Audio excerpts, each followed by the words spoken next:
ಅನುಜಾತೆ ಸರ್ವ ಜನಾಂಗದ ಶಾಂತಿಯ ತೋಟ ರಸಿಕರ ಕಂಗಳ ಸೆಳೆಯುವ ತೋಟ ಹಿಂದೂ ಕ್ರೈಸ್ತ ಮುಸಲ್ಮಾನ ಪಾರಸಿಕ ಜೈನ ಉದ್ಯಾನ ಜನಗಣ ಹೋಲುವ ನುಡಿಗಳ ಗಾಯಕ ವೈದಿಕರ ಕನ್ನಡ ನುಡಿ ನುಡಿದಾಡುವ ಗೇಹ ಕನ್ನಡ ತಾಯಿಯ ಮಕ್ಕಳ ದೇಹ ಭಾರತ ಜನನಿಯ ತನುಜಾತೆ ಜಯ ಹೇ ಕರ್ನಾಟಕ ಮಾತೆ ಜಯ ಹೇ ಕರ್ನಾಟಕ ಮಾತೆ ಜಯ ಹೇ ಕರ್ನಾಟಕ ಮಾತೆ.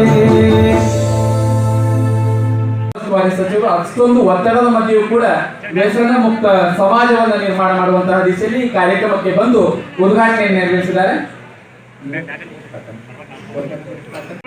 ವ್ಯಸನ ಮುಕ್ತ ಸಮಾಜವನ್ನ ನಿರ್ಮಾಣ ಮಾಡುವಂತಹ ದಿಸೆಯಲ್ಲಿ ದುಶ್ಚಟಗಳನ್ನ ಜೋಳಿಗೆಗೆ ಹಾಕಿಕೊಳ್ಳುವ ಮೂಲಕ ಒಂದು ವಿನೂತನ ಕ್ರಾಂತಿಗೆ ಕಾರಣರಾಗಿರುವ ಪರಮ ಪೂಜ್ಯ ಮಹಾಂತಪ್ಪನವರ ಜಯಂತ್ಯೋತ್ಸವದ ಪ್ರಯುಕ್ತ ವ್ಯಸನ ಮುಕ್ತ ದಿನಾಚರಣೆಯನ್ನು ಕರ್ನಾಟಕ ಸರ್ಕಾರದ ವತಿಯಿಂದ ಆಚರಣೆ ಮಾಡಲಾಗ್ತಾ ಇದೆ.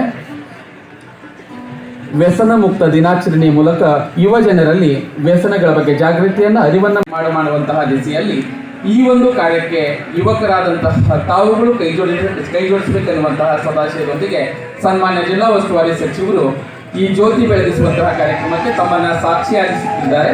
ದಯವಿಟ್ಟು ತಾವು ಕೂಡ ಈ ಜ್ಯೋತಿ ಬೆಳಗುವಂತಹ ಕಾರ್ಯಕ್ರಮದಲ್ಲಿ ಸಹಭಾಗಿಗಳಾಗಬೇಕೆನ್ನುವಂತಹ ಕೋರಿಕೆ ಮಾಡುತ್ತಾ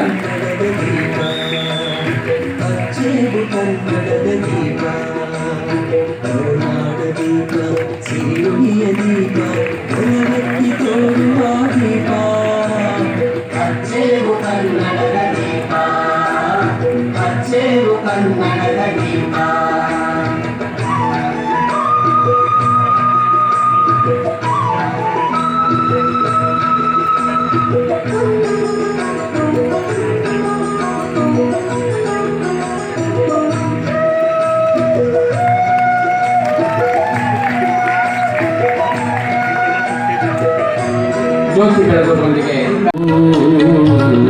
ನಾಯಕನೇನಾದು ಸುಳ್ಳಗೇಳಬ್ಯಾಡ ಕಳತನ ಮಾಡಬ್ಯಾಡ ಸೋಮಾರಿಯಾಗಿ ನೀ ಕೂಡಬ್ಯಾಡ ಸೋಮಾರಿಯಾಗಿ ನೀ ಕೂಡಬ್ಯಾಡ ಮಾಂಗಿಡಿಯಾಗಿ ನೀನು ಮಾಡಬ್ಯಾಡ. ವ್ಯಸನಮುಕ್ತ ಸಮಾಜ ನಿರ್ಮಾಣ ಮಾಡಬೇಕೇ ಇಲ್ಲ. ವೆಲ್ತ್ ಅಂದ್ರೆ ಏನು? ವೆಲ್ತ್ ಅಂದ್ರೆ ಹಣ. ಹಣ ಹೋಯ್ತು ಅಂದ್ರೆ ಕಳೆದೋಯ್ತು ಅಂದ್ರೆ ಹಣ ಮತ್ತೊಂದೇನಾದ್ರೂ ಅಪರಿಸಿದ್ರು ಅಂದ್ರೆ ಮತ್ತೆ ಗಳಿಸ್ಬೋದಲ್ಲ. If wealth is lost nothing is lost. If health is lost something is lost. ಆರೋಗ್ಯ ಕೆಟ್ಟೋಯ್ತು ಅಂತ ಹೇಳಿದ್ರೆ ನೀವೆಲ್ಲ ಆರೋಗ್ಯವಂತರಾಗಿದ್ದರೆ ಮಾತ್ರ ಆರೋಗ್ಯವಂತ ಸಮಾಜ ನಿರ್ಮಾಣ ಮಾಡಲಿಕ್ಕೆ ಸಾಧ್ಯ ಇದೆ. ಅದಕ್ಕೆ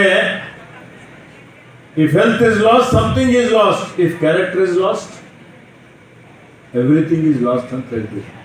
ಕ್ಯಾರೆಕ್ಟರ್ ಅಂದ್ರೆ ಏನು? ಕ್ಯಾರೆಕ್ಟರ್ ಅಂದ್ರೆ ಚಾರಿತ್ರ್ಯ. ನೀವೆಲ್ಲ ಶೀಲವಂತರಾಗಿರ್ಬೇಕು, ಚಾರಿತ್ರ್ಯವಂತರಾಗಿರ್ಬೇಕು ಅಂತ ಹೇಳಿ, ಆದರೆ ಈಗ character is become A casualty. ಯಾರು ಚಾರಿತ್ರ್ಯದ ಬಗ್ಗೆ ಮಾತನಾಡ್ತಾ ಇಲ್ಲ. ಇವತ್ತಿನ ದಿನಮಾನಗಳಲ್ಲಿ ನಾವು ನೋಡ್ತಾ ಇದ್ದೇವೆ. ಈ ವ್ಯಸನ ಮುಕ್ತ ದಿನಾಚರಣೆ ಮಾಡುವಂತ ಉದ್ದೇಶ ಏನು? ಸರ್ಕಾರ ಇವತ್ತೇನು ಸುಮಾರು 4-5 ವರ್ಷ ಕೆಳಗಡೆ ಇದರ ಘೋಷಣೆ ಮಾಡಿದೆ. ಇದರ ಉದ್ದೇಶ ಏನಪ್ಪಾ ಅಂತ ಹೇಳಿದ್ರೆ, ವಿಶೇಷವಾಗಿ ನಮ್ಮ ಭವಿಷ್ಯತ್ತಿನ ಪ್ರಜೆಗಳು, ನೀವೆಲ್ಲ ವಿದ್ಯಾರ್ಥಿನಿಯರು ಅಂತ ಹೇಳಿದ್ರೆ ನಮ್ಮ ದೇಶದ ಮುಂದಿನ ನಾಗರಿಕರು. ನಮ್ಮ ಆಸ್ತಿ ನೀವೇ, ಈ ದೇಶದ ಆಸ್ತಿ ನೀವೇ ಇದ್ದೀರಿ. ಹೀಗಾಗಿ ನೀವೆಲ್ಲ ಆರೋಗ್ಯವಂತರಾಗಿರ್ಬೇಕು, ಶಾರೀರಿಕವಾಗಿ ಸದೃಢವಾಗಿರ್ಬೇಕು. ಬರೀ ಮಾನಸಿಕವಾಗಿ ಪ್ರಬುದ್ಧರಾಗಿದ್ರೆ ಸಾಲದು, ವ್ಯಸನ ಮುಕ್ತರಾಗಿರ್ಬೇಕು ಅನ್ನುವಂಥದ್ದು. ಆ ಉದ್ದೇಶಕ್ಕಾಗಿ ಈ ಮಹಾಂತ ಶಿವಗಿಗಳೇನು ಪೂಜ್ಯರಿದ್ದಾರೆ ಅವರ ಹುಟ್ಟುಹಬ್ಬದ ಪ್ರಯುಕ್ತ ನಾವು ವ್ಯಸನ ಮುಕ್ತ ದಿನಾಚರಣೆ ಆಚರಿಸ್ತಾ ಇದ್ದೀವಿ. ಮಹಾಂತ ಶಿವಯೋಗಿಗಳು ಇಳಕಲ್ ಅವರು, ಅವರಿಗೆ ನಾನು ಹತ್ತಿರದಿಂದ ನೋಡಿದ್ದೇನೆ. ನಮ್ಮೆಲ್ಲರ ಸೌಭಾಗ್ಯ ಅವರು ಇವತ್ತು ನಮ್ಮ ಮಧ್ಯದಲ್ಲಿ ಇರದೇ ಇರಬಹುದು. ಅವ್ರ ಜೀವನ ಪರ್ಯಂತ ಬಸವ ತತ್ವವನ್ನು ಅನುಸರಣೆ ಮಾಡಿ ಜಾತ್ಯತೀತವಾಗಿ ಮನೆ ಮನೆಗೆ ಹೋಗಿ ಜೋಳಿಗೆ ಹಿಡಿದು ಅವರ ಜೋಳಿಗೆಯಲ್ಲಿ ನಿಮ್ಮ ಏನು ವ್ಯಸನಗಳಿದ್ದಾವೆ ನನ್ನ ಜೋಳಿಗೆಯಲ್ಲಿ ಹಾಕಿರಿ, ನೀವು ಮುಂದೆ ನೀವು ಯಾರು ವ್ಯಸನಿಗಳಾಗಬಾರದು ಅಂತೇಳಿ ಹೇಳಿ ಅವರಿಂದ ಪ್ರಮಾಣ ಮಾಡಿಕೊಂಡು ಸಾವಿರಾರು ಪರಿವಾರಗಳಿಗೆ ದಾರಿದೀಪ ಮಾಡಿದಂಥವ್ರು ಯಾರು ಅಂತ ಹೇಳಿದ್ರೆ ಪರಮ ಪೂಜ್ಯ ಮಹಾಂತ ಶಿವಯೋಗಿಗಳು. ಅವರು ನಮ್ಮ ಬಸವ ಕಲ್ಯಾಣದಲ್ಲಿ ಈಗ ಅನುಭವ ಮಂಟಪ ಆಗ್ತಾ ಇದೆ, ಅದಕ್ಕೂ ಬಹಳಷ್ಟು ಅವರ ಕೊಡುಗೆ ಇದೆ. ಅನುಭವ ಮಂಟಪದ ಸಮಿತಿಯ ಸದಸ್ಯರಾಗಿಯೂ ಅವರು ಸೇವೆ ಸಲ್ಲಿಸಿದ್ದಾರೆ. ಹೀಗಾಗಿ ಅವರಿಗೆ ವೇದಿಕೆ ಮುಖಾಂತರ ನನ್ನ ನಮನಗಳನ್ನು ಸಲ್ಲಿಸುತ್ತಾ, ನಮಗೆಲ್ಲ ಗೊತ್ತಿದೆ, ನೀವೆಲ್ಲ ಬೆಳೀತಾ ಇದ್ದೀರಿ. ಇದು ಸ್ಪರ್ಧಾ